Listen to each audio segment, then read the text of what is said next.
Hey, how's it going, everybody? Ben Wilcox from Maple Country Anglers.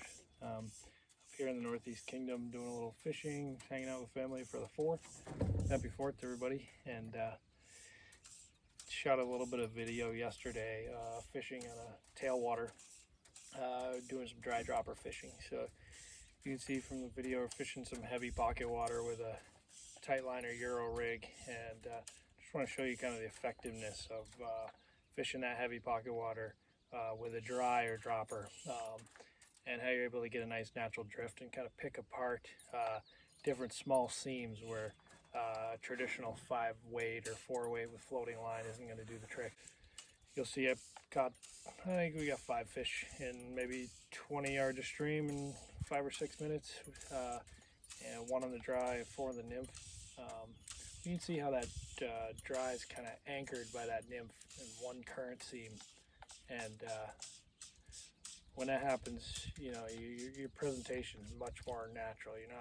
You're not getting the leader influencing the drift. I'm able to hold that leader up off the water, and because of that, you know, I don't think I made 2, 3, 4 casts to each pocket before I was able to pick up a fish.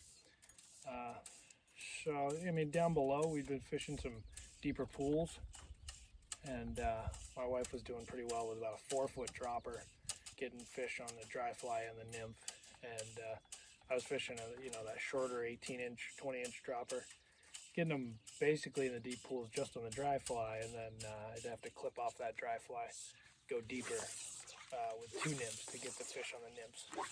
That's where I was getting most fish. But once I got up to that pocket water, it was maybe 2.5, 3 feet deep, and the fish were coming to both the dry and the nymph. If I wanted to drill down a little bit deeper, maybe I was in a competition, I would have maybe had 2 rods, and then after I dry droppered each pocket, maybe nymphed it. And I probably could have picked up a few more fish that weren't willing to come off the bottom. But for this video, I just kind of wanted to show the effectiveness of dry dropper fishing with a long light leader and long rod. So hope you guys enjoy, and shoot me an email or whatever if you have any questions on leader setup or anything you see in the video.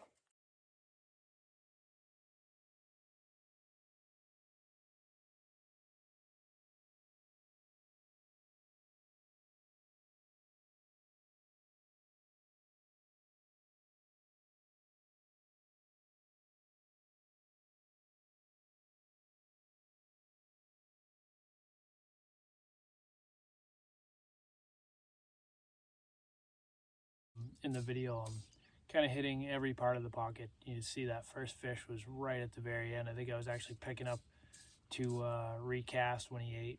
So and that was a brook trout, a little wild brook trout. A lot of times those brook trout hang out at the very ends of those pockets, right as it spills out over to the next pocket. So make sure you always fish those tail outs. Sometimes you forget to. I used to in the past, never. I'd always pick my flies up too early, and there's a lot of fish that are waiting right at the back.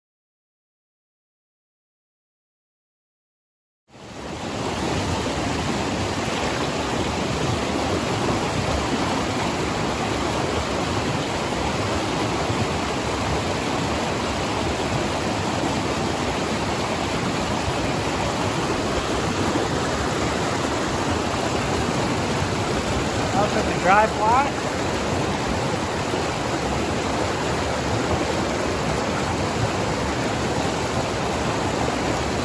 Wild fish.